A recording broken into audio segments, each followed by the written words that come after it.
여러분, 오늘부터 이제 매주 금요일 우리는 사도행전의 말씀을 좀 나누려고 합니다. 제가 마태복음의 말씀들을 거의 2년 가까이 금요일마다 나눴었고, 창세기의 말씀도 다 나눴고요. 오늘은 이제 사도행전의 말씀을 오늘부터 이렇게 금요일 날 나누려고 합니다. 여러분, 사도행전의 저자가 누굴까요? 맞았어요. 누가예요. 누가가 성경에 2권의 책을 썼습니다. 근데 뭐와 뭐일까요? 누가복음과 사도행전입니다. 누가는 의사였고 기독교 역사가였습니다. 그는 성경 가운데 가장 중요한 2권의 역사서를 적었습니다. 그 중에 누가복음은 예수님께서 이 땅에 오셔서 행하셨던 일들, 특별히 이적과 가르치셨던 말씀들, 십자가에 못 박혀 죽으시고 부활하신 사건까지의 이야기들을 기록하고 있습니다.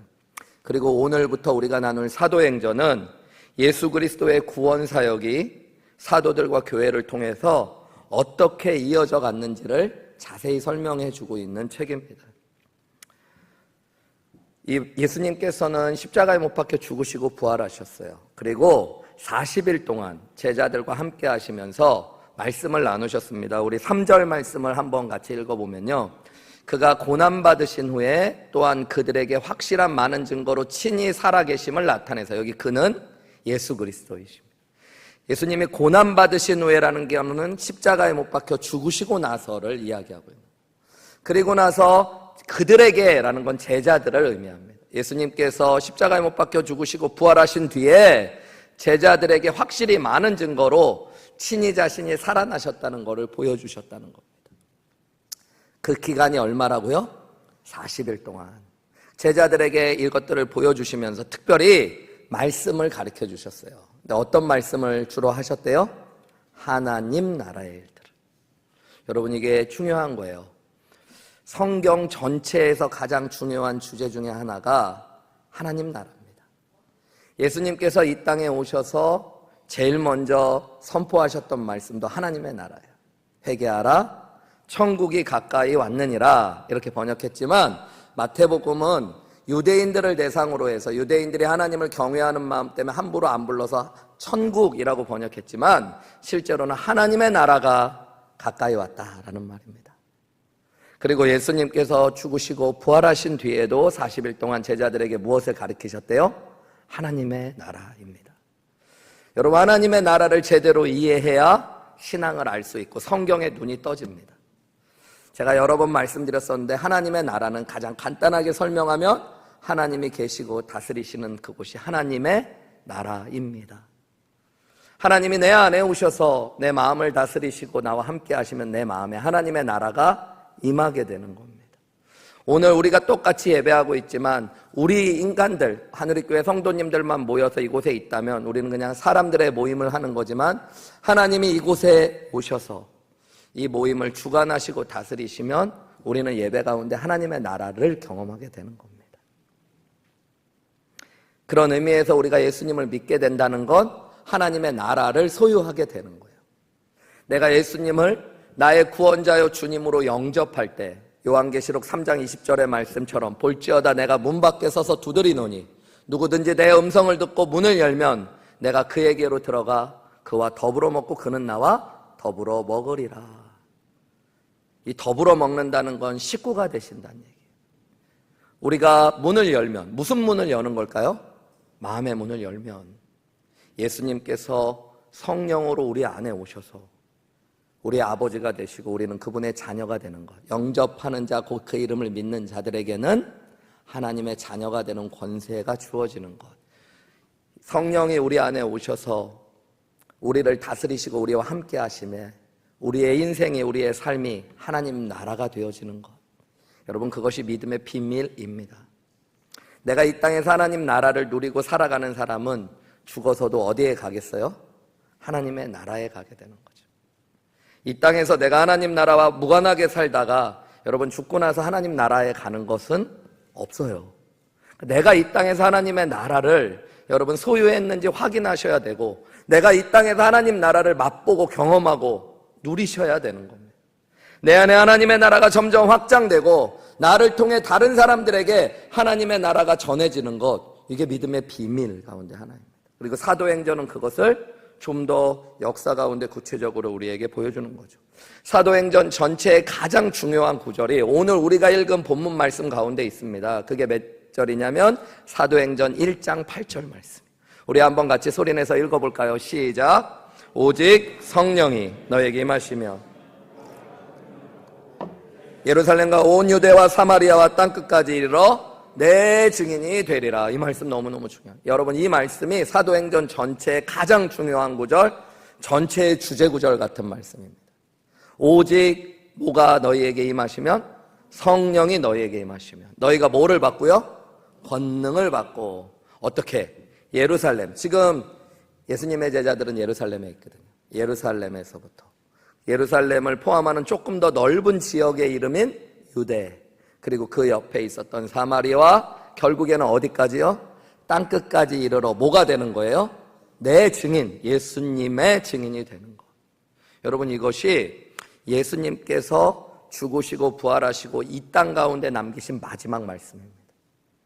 그래서 이 말씀은 너무너무 중요한 말씀.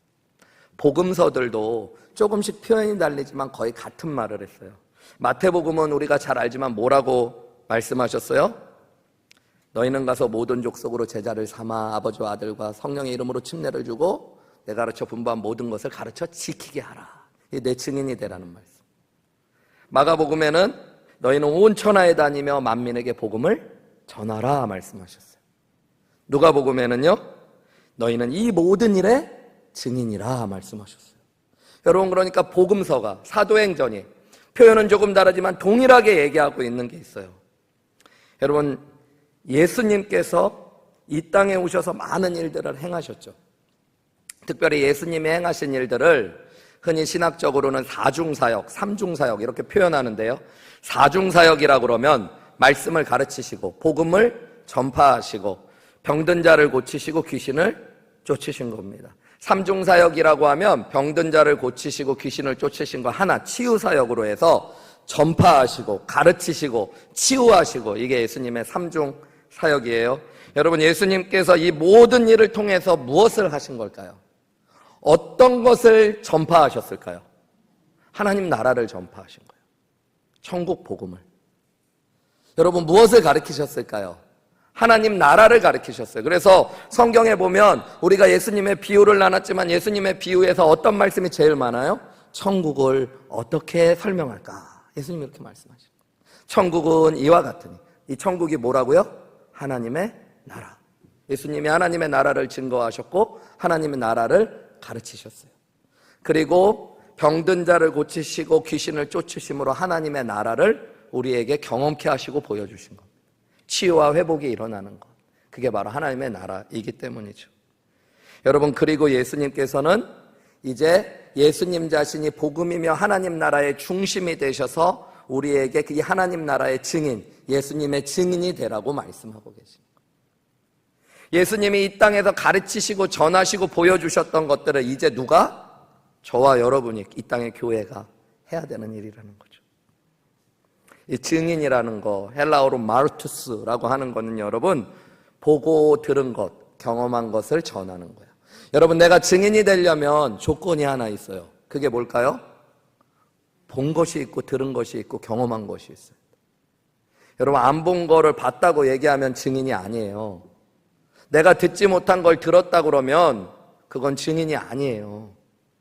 내가 경험하고 내가 체험하지 않은 것을 증언하면 그거는 거짓 증인이 되는 거예요. 우리가 마르투스, 증인이 되려면 내가 본 것, 내가 들은 것, 내가 경험하고 체험한 것이 있어야 돼요. 여러분, 내가 하나님 나라의 증인이 되려면 내가 무엇을 봐야 돼요? 하나님 나라를 볼 수 있어야 돼요. 하나님이 내 삶의 주관자가 되시고 나와 함께 하시고 내 삶에 역사하시는 걸 내가 내 삶 가운데 볼 수 있어야 되는 거예요. 여러분, 내가 그것을 들을 수 있어야 되고 또한 내가 그것을 체험할 수 있을 때 여러분, 우리가 증인이 되는 것이죠. 이 복음의 역사, 사도행전 1장 8절 말씀을 다시 보시면 이 하나님의 나라의 증인이 되고 하나님의 나라를 전하는 일에 두 개의 주체가 있다는 걸 알게 되어져요. 하나는 성령이고 하나는 너희라고 할 때 이 너희는 뭐예요? 예수님을 믿는 사람들, 제자들을 의미하는 거죠. 성령과 제자들이 여러분 하나님 나라의 주인공들이 되어지는 겁니다. 여러분 이 두 가지가 다 중요해요. 그래서 사도행전에는 성령, 특별히 오순절날 성령이 임하셔서 제자들이 하나님의 나라를 경험하고 그 하나님 나라의 증인이 돼서 하나님 나라를 전하는 내용이 쫙 나오는 거예요. 1장부터 13장까지는 베드로와 요한이 교회의 지도자로 등장하고 사도행전 13장부터 마지막 장까지는 사도 바울이 그 주인공으로 등장하게 되는 겁니다. 여러분 사람들이 나오고 제자들이 있지만 사실은 그거는 교회의 지도자들이었고 이 모든 역사를 이루어갔던 통로는 교회라고 하는 예수님을 믿는 사람들이었어요. 그리고 또한 성령이 그 일을 주관하셨습니다. 사도행전을 우리가 그래서 사도행전이라고도 부르고 예수님의 제자들의 행전이라고도 부르지만 또한 어떤 사람들은 성령행전이라고도 부릅니다. 사도행전을 읽어보면 여러분 이 하나님의 나라가 임하고 하나님의 나라가 확장되고 하나님의 나라가 증거되는데 성령께서 이끄셨다라는 말씀이 계속 나오는 거예요. 여러분 이것이 너무너무 중요한 거죠. 그래서 사도행전의 서두에 중요하게 등장하는 것이 우리가 이제 몇 주 뒤에 살펴보겠지만 오순절 성령이 강림하신 사건입니다. 성령의 역사로 이룬 제자들의 하나님 나라 사역, 그게 사도행전의 이야기. 이게 바로 즉 교회의 역사입니다. 여러분 이 사역은 땅끝까지 가라, 너희는 내 증인이 되어 땅끝까지 내 증인이 되리라. 그러니까 땅끝을 향해 가라고 하면서 또한 1장 8절에 보면 예루살렘을 4절 말씀으로 보시면요, 예루살렘을 떠나지 말라라는 말씀도 하세요. 여러분 땅끝까지 가서 증인이 되라고 하시면서 오늘 이 짧은 본문에 예수님께서는 너희는 먼저 예루살렘을 떠나지 말래요. 왜 떠나지 말라고 하실까요? 약속하신 것을 기다려라. 근데 이 약속하신 게 뭘까요? 5절로 넘어가시면 5절로 가시면 요한은 물로 침례를 베풀었으나 너희는 몇 날이 못되어 성령으로 침례를 받으리라. 뭐를 기다리라는 걸까요? 성령의 침례를 기다리라고 말씀하시는 겁니다. 한마디로 성령을 받기 전까지는 어디를 떠나지 말라? 예루살렘을 떠나지 말라. 여러분 이것이 교회와 하나님 나라의 증인들에게 있어서 너무 중요한 이야기들이에요. 여러분 하나님 나라의 역사에 성령이 정말로 중요합니다. 제자들이 있지만 성령이 임하시고 권능이 임하지 않으면 여러분 증인이 될 수 있을까요? 없을까요? 없어요. 여러분 그래야 하나님의 나라가 이루어지려면 성령이 임하셔야 되는 거고 하나님 나라의 증인이 되려면 성령의 권능이 우리 가운데 있어야 된다는 것들을 기억하셔야 됩니다. 여러분 교회 일을 하면 내가 하나님 경험하고 싶어. 어떤 분은 그런 이야기 하시더라고요. 우리 교회 세 가족 중에 어떤 분이 자기는 예전에 교회도 좀 다녀보고 이렇게 하다가 좀 신앙도 쉬어보고 그랬는데 한우리교회로 왔는데 마음에 소원이 있다면 정말로 하나님을 경험해보고 싶다. 여러분 어떻게 보면 신앙 안에 그런 소망이 있는 게 건강한 겁니다.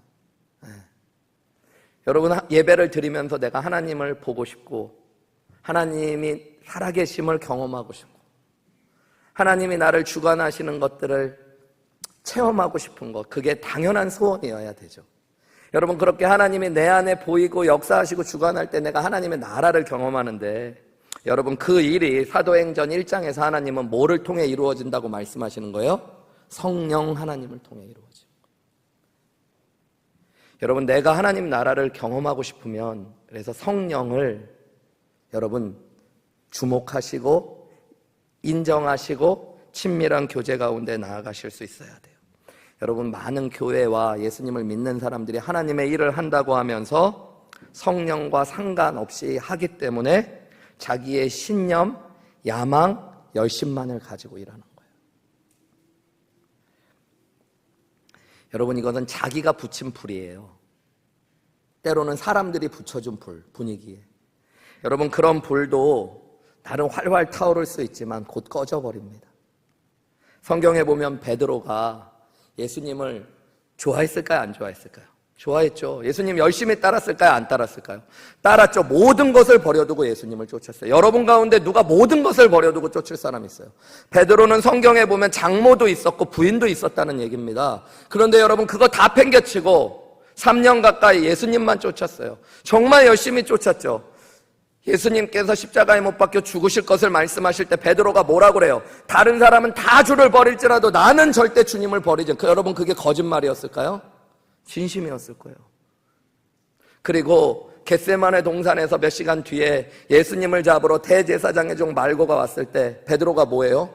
칼을 빼들고 예수님을 지키려고 칼을 휘두르 대제사장 종인 말고의 귀까지 치는 역사가 있었죠. 여러분 그는 정말로 뜨겁게 예수님을 따르고 섬겼습니다. 베드로에게 진짜 불이 있었던 거예요.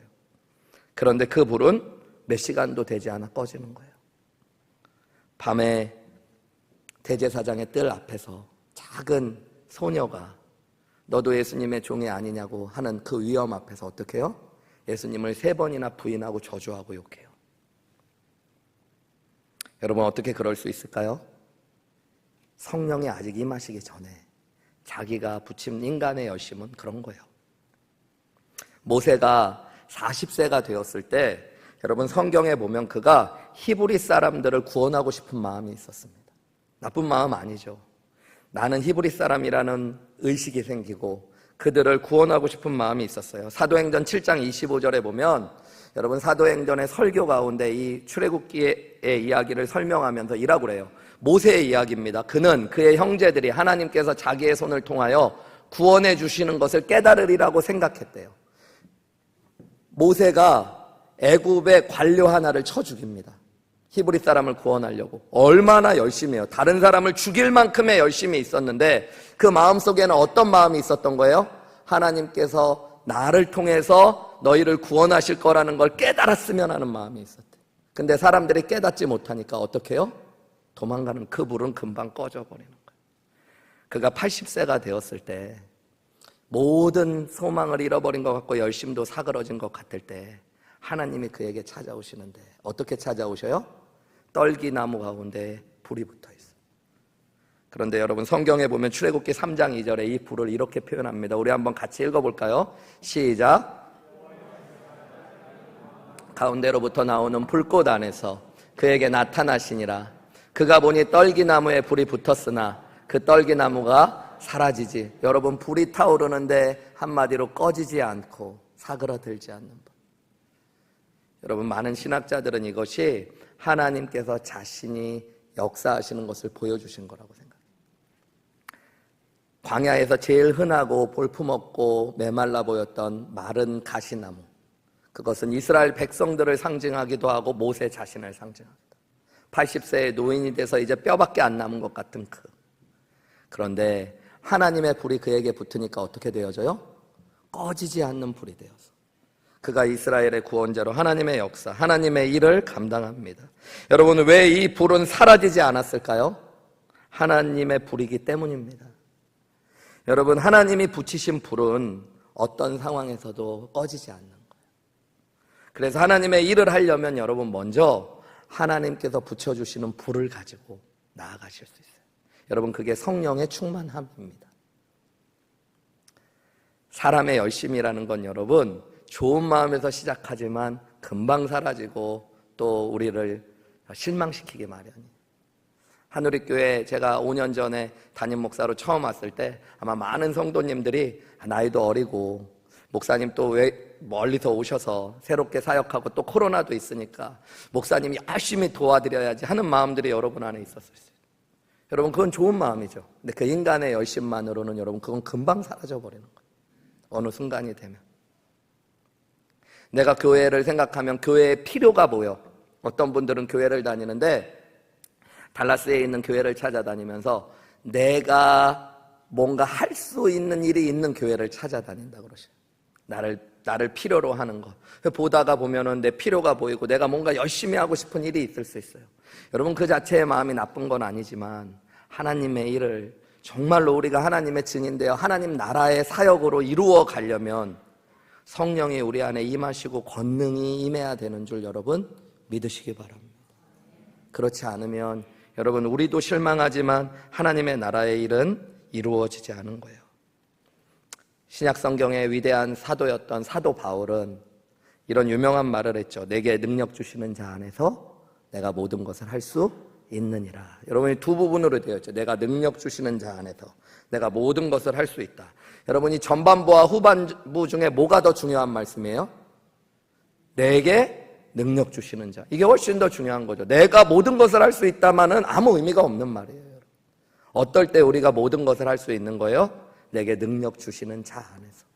사도 바울이 이야기하는 대로 그런 궁핍에서도 우리는 주님의 사명 감당할 수 있습니다. 풍부 가운데서도 주님의 사역을 감당할 수 있는 겁니다.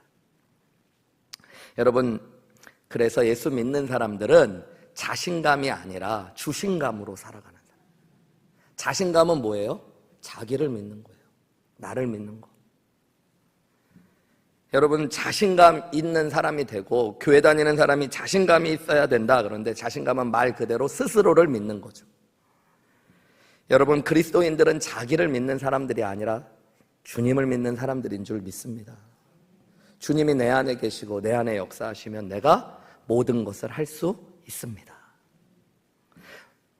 마른 가시떨기 같은 나도, 우리 교회도 주님이 불같이 사용하시면 하나님 나라를 경험하고 하나님 나라의 증인이 될 수 있습니다. 여러분, 그것을 사도행전을 통해 우리가 보셔야 돼요. 2000년 전 로마의 대제국 가운데 팔레스틴 지역에 하나 정말 별 볼 일 없었고 배운 것 없었던 어부들, 또 여러 세리들, 죄인들, 사람들도 쳐다보지 않았던 그들이 여러분 하나님 나라의 주인공이 되어서 하나님의 나라를 세상 가운데 전하고 펼쳐가는 이야기가 사도행전의 이야기예요. 여러분, 예수님 당시에 예수님 제자들이 예수님의 증인이 된다는 건 예수님 전하고 하나님 나라를 증거하는 건데, 그거는 간단하게 얘기하면 어떻게 되는 거냐면 사회에서 매장되고 목숨도 잃게 되는 일인 거예요. 그죠? 얼마 전 예수님을 십자가에 못 박혀 죽였던 사람들이 계속 예수님 믿는 잔당들을 찾으려고 혈안이 되어져 있었어요. 여러분, 그런 가운데 담대하게 나가 복음을 전하는 건 내 힘으로 할 수 있는 일일까요? 없는 일일까요? 없는 겁니다. 여러분, 그래서 예수님께서는 예루살렘을 떠나지 말고 뭐를 기다리라고 말씀하시는 거예요? 성령을 기다리라고 말씀하세요. 여러분, 기도하셔야 됩니다. 성령을 기다리려면 기도하셔야 돼요. 말로만 내 안에 성령님 계셨으면 좋겠다 한다고 하는 게 아니라, 여러분, 성령은 우리가 나중에 사도행전 읽으면서 보겠지만, 여러분, 우리가 사모하고 기다리고 구할 때 주시는데 이 성령을 구하는 게 기도하는 겁니다. 교회가 우리 교회도 목자 목녀님들 계시고 H캠프 요즘 하니까 H캠프 준비위원들도 계시고 목회자들도 있고, 그런데 여러분, 하나님의 일을 감당하려면, 그게 진짜 하나님의 일이 되려면 우리가 뭐가 있어야 된다고요? 성령의 권능이 있어요. 성령이 나를 통해 일하셔야 돼요. 여러분, 그게 믿음이에요. 우리가 좋은 사람들 모아서, 지혜로운 사람들 모여서, 능력 있는 사람들 모여서, 재정도 물질도 좀 넉넉한 사람들, 사회적으로 지위도 좋고 말도 잘하고 이런 사람들 모여서 목자 목녀하면 그 일은 그냥 여러분 잘 돼도 사람의 일인 거예요. 근데 정말 하나님의 일들을 감당하려면 여러분, 우리가 내 안에 성령께서 권능 가운데 역사하시기를 기대하시고 기도하셔야 되는 거예요. 그래서 먼저 뭐 하셔야 돼요? 기도하러 나와야 돼요. 예전에 제가 켄터키 루이빌에 있는 교회에 부흥회를 하러 갔는데 마지막 날 재직 세미나를 해달라고 그러더라고요. 재직 세미나를 하면서 한 분이 그런 얘기를 하시는 거예요.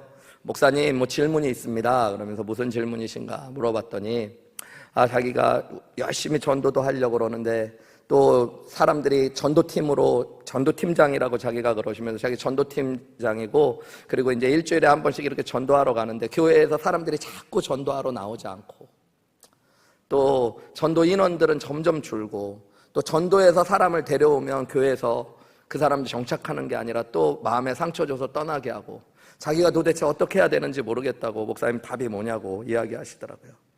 그래서 답을 사실은 잘 모르고, 확실한 거 하나 아는 거는 하나님의 일을 감당하기 위해서는 기도를 많이 하셔야 되는 거라고. 그랬더니 또 옆에 있는 분은 그러시더라고요.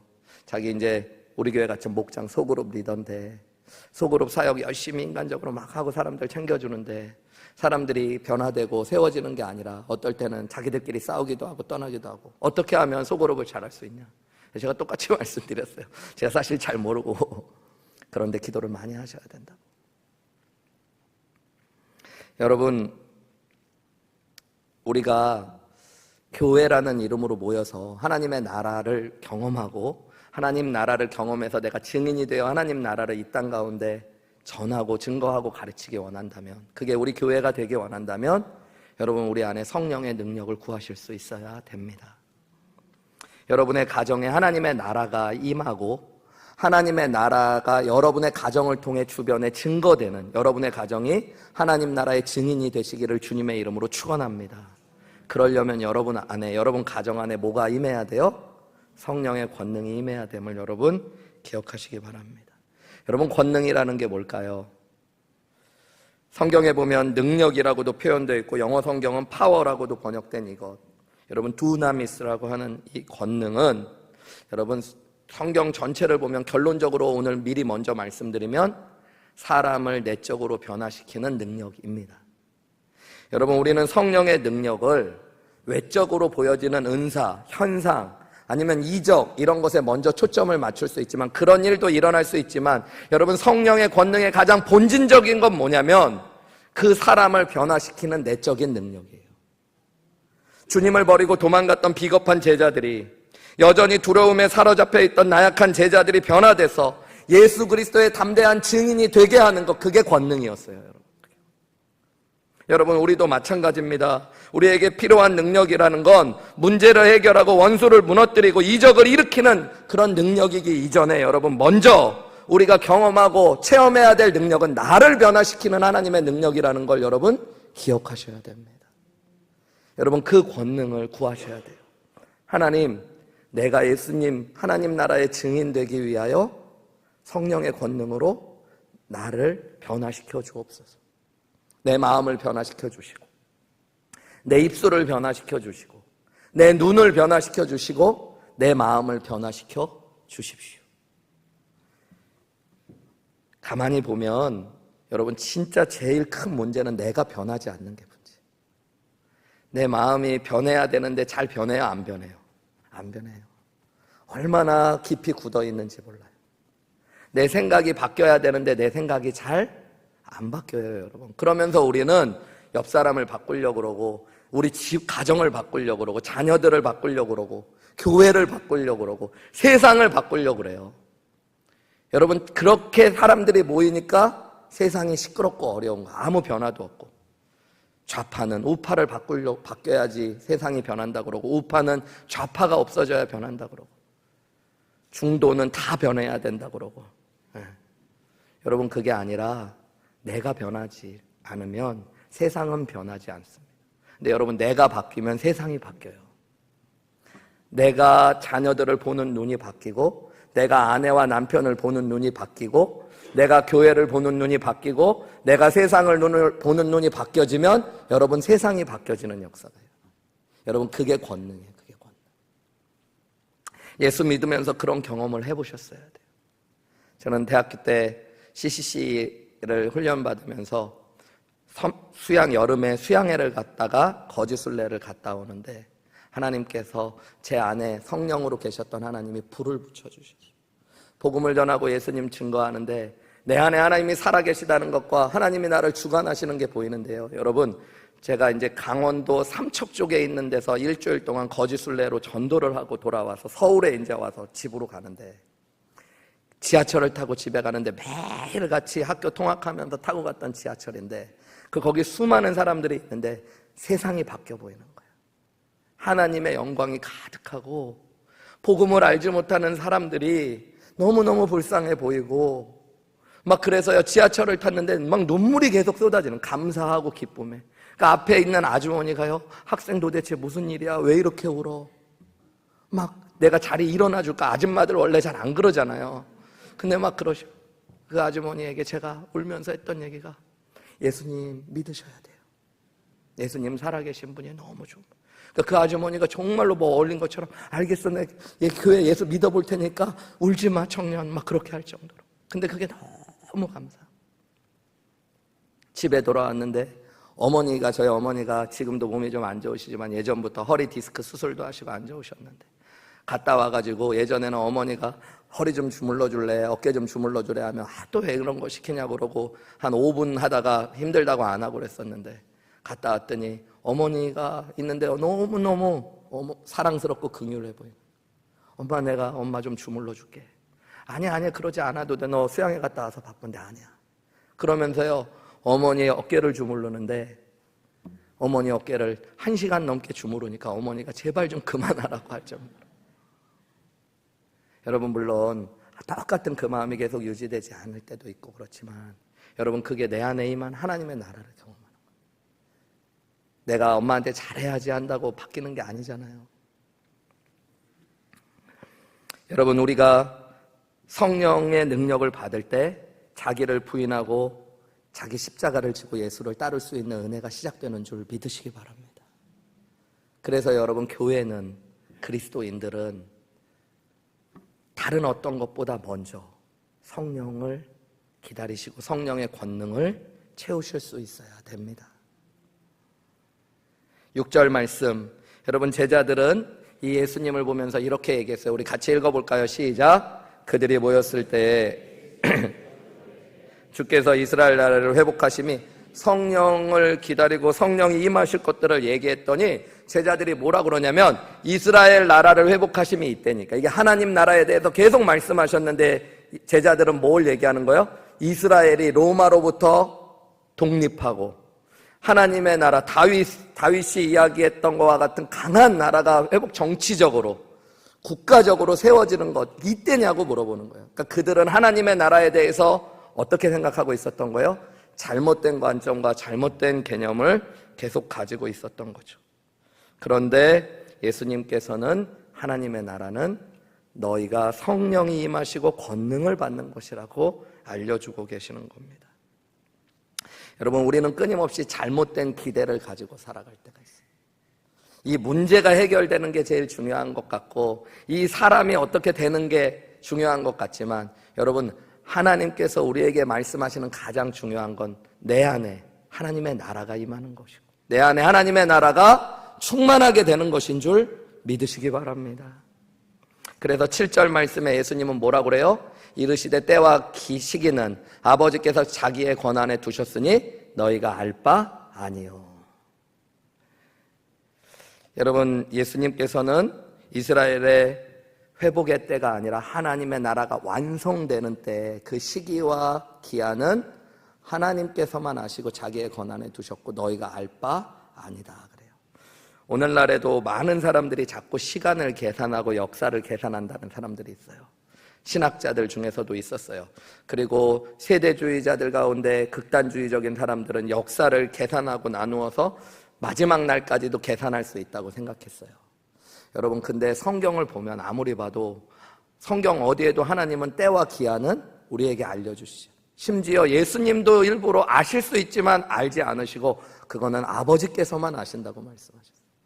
그러니까 여러분, 어떤 사람이 와서 어떤 날짜를 이야기하면서 예수님이 언제 오실 거다, 하나님의 나라가 언제 완성될 거다 그렇게 얘기하면 100% 사기꾼이라고 보여집니다.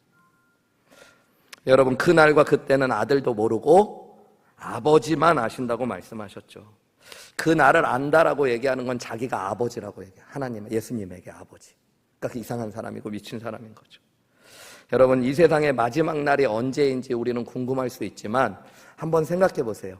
여러분, 내가 이 땅이 마지막 날이 언제인지를 알고 살면 그게 좋은 일일까요? 나쁜 일일까요? 모르고 사는 게 좋을 것 같아요? 알고 사는 게 좋을 것 같아요?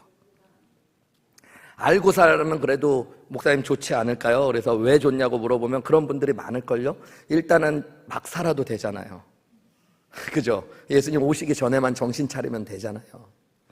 여러분, 어떤 면으로는 우리에게 모르는 게 좋으니까 하나님이 우리에게 그렇게 허락하신 거라는 걸 아실 필요가 있다는 거예요. 여러분, 내가 죽을 날 아는 게 좋을까요? 모르는 게 좋을까요? 네? 아시고 싶으세요, 그래도? 여러분, 저는 가만히 깊이 묵상해 보면 모르고 사는 게 참 감사한 것 같아요. 여러분, 내가 만약에 죽을 날 알면, 많이 남았으면, 죄송합니다. 한우리교회 성도님들, 제가 목회는 오늘까지만 하고 좀 다른 일도 좀 해봐야겠습니다. 뭐 이럴 수도 있고, 그죠? 예, 주님 죽기 바로 전에 예수 믿고 죽자, 이런 사람들 되게 많더라고요. 어떤 분들은 죽기 바로 직전에 예수 믿겠다고 하고 자기는 그 전까지는 막 살겠다고. 어떻게 보면 여러분, 우리가 주님 오실 날 언제일지 모르지만 주님이 반드시 오신다는 것, 우리가 언제 죽을지 모르지만 죽어서 주님 앞에 설 날이 반드시 있다는 걸 아는 게 훨씬 더 우리에게 건강하고 좋은 것입니다.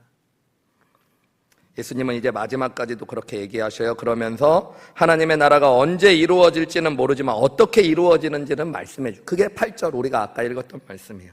오직 성령이 너희에게 임하시면 너희가 권능을 받고 예루살렘과 온 유대와 사마리아와 땅끝까지 이르러 내 증인이 되리라. 성령의 능력, 그 하나님의 나라가 임하는 것들을 말씀하시죠. 한마디로 여러분, 저와 여러분 교회는 하나님 나라의 증인들입니다. 예수 그리스도의 증인들이에요. 여러분, 이게 우리의 정체성이고 우리의 사명이라고요. 여러분, 그거는 교회의 조직만이 감당하는 게 아니라 여러분이 예수님을 믿었을 때, 예수님의 제자가 되었을 때, 교회의 지체되고 한 몸이 되었을 때 우리 모두에게 주어지는 것입니다. 어떤 분은 그러세요. 자기는 전도 안 하면서 교회가 예수님 잘 전해야지, 전도해야지, 자기랑 교회가 분리되어 있는, 여러분 이게 이상한 거예요. 여러분, 내가 제대로 예수님 믿었으면 나는 교회의 뭐예요? 지체고 한 몸입니다. 그러니까 교회가 예수님 전해야 되기 때문에 내가 예수님 전해야 되는 사람입니다. 여러분, 우리가 예수 그리스도의 증인되었다는 하나님 나라의 증인의 정체성과 사명을 잃어버리면 우리의 존재 가치도 사라지는 거예요. 교회의 존재 가치도 사라지는 겁니다. 이렇게 말씀하시고 예수님께서 하늘로 승천하셔요. 그리고 하늘로 올라가시는 예수님의 모습을 보고 있는데 옆에서 천사 둘이 11절 말씀해 보면 이렇게 이야기하는 거예요. 오늘 본문 마지막 말씀입니다. 갈릴리 사람들아, 어찌하여 서서 하늘을 쳐다보느냐? 너희 가운데서 하늘로 올려지신 이 예수는 하늘로 가심을 본 그대로 오시리라 하였느니라. 여러분, 예수님 제자들이 하늘로 올라가심을 본 그대로 어떻게 하신대요? 오신다고 약속하셨습니다. 여러분 믿으십니까? 여러분, 그래서 우리는 예수님 증인되어서 언제까지? 예수님 다시 오실 때까지 교회는 예수님 증인의 사명을 감당하는 거예요. 여러분, 그러면 이런 생각 들지 않아요? 예수님 올라가실 때 제자들도 다 데리고 올라가시지. 예수님 한번 초림하셨을 때 할 일 다 하고 그냥 끝내시지. 갔다가 뭐 이렇게 안 오시고 오신다고 그러고 막 2번 오시고 이러나. 여러분, 성경은 왜 그럴까요? 하나님께서 구원받은 자를 더 채우시고 기다리시기 위해서, 한 명이라도 더 회개하게 하시고 구원하시기 위해서요. 여러분, 그것이 예수님의 마음과 소원입니다. 우리는 이 시대를 살고 있는 거예요. 교회는 예수 그리스도의 증인으로 부름받은 사명 공동체입니다. 교회는 하나님의 선교를 위해 시작된 공동체고 예수 그리스도의 증인, 그것이 교회와 우리 그리스도인들의 정체성이에요. 여러분, 예수님을 모르는 사람이 우리 교회에 와서 뭐를 봐야 돼요? 하늘의 교회에서 좋은 사람 참 많다, 사랑이 참 많다, 다 중요해요. 그런데 여러분, 궁극적으로는 예수님을 만나고 하나님의 나라를 경험해야 될 줄 믿습니다. 여러분, 교회가 이 사명을 감당해야 되는 것, 우리 교회가 선교적인 교회로 서고 전도하는 교회로, 예수님의 증인으로 서야 돼요.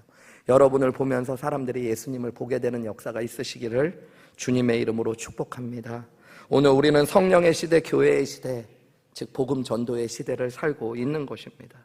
여러분, 이 시대에 우리는 성령을 구하시고 성령의 능력을 구하시고, 우리 안에 이미 성령은 예수님을 영접할 때 임하셨는데 성령의 능력을 구하시고, 여러분, 복음 증인의 삶을 살아내시는 저와 여러분들이 되시기를 주님의 이름으로 축원합니다. 주님의 재림이 늦어진다면 한 사람이라도 더 구원받게 하시려고 하는 주님의 뜻이 있음을 기억하시고, 내게 오늘이라고 하는 하루가 주어진 것은 하루라도 더 복음 전하고 오라고 주님이 나에게 허락하신 것이라는 것들을 믿으며 여러분, 오늘 우리의 삶에서 삶을 살아내셔야 됩니다. 여러분, 우리는 세상을 구원하라고 주님이 부르셨어요. 여러분, 이건 예수님의 사명을 우리에게 주신 거예요. 여러분은 여러분이 생각하는 것보다 중요한 사람들이에요. 여러분, 한우리교회도 여러분이 생각하는 것보다 훨씬 중요한 곳입니다. 본 그대로 오시리라. 예수님 반드시 다시 오실 줄 믿습니다. 예수님의 이야기, 이 교회의 이야기 여러분 끝나지 않았습니다. 우리 사도행전을 보겠지만 교회의 이야기는 사도행전 28장 이후에도 27장의 끝이 아니라 28장 이후로 오늘 우리의 이야기들로 계속 쓰여져 가고 있는 것입니다. 여러분 오늘 말씀 붙잡고 우리 함께 기도하며 나아가기 원해요. 여러분 내 안에 예수님을 나의 구원자여 주님으로 영접하신 분들이 계시다면 내 안에 계신 성령님께서 나를 온전히 주관하시고 내 안에 하나님의 나라가 이루어지고 체험될 수 있게 해달라고 기도하십시오.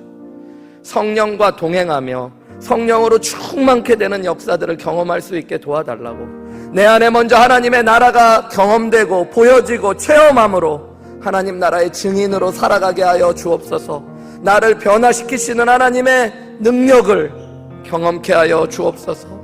내 삶을 보며 내 말을 보며 내 모습을 보며 내 가족들이, 내 주변에 있는 사람들이 하나님의 나라를 보게 하여 주옵소서. 예수님 앞으로 나아올 수 있도록 도와주시옵소서. 우리 이렇게 한 목소리로 기도하며 고백하며 나아가시겠습니다. 기도하시겠습니다.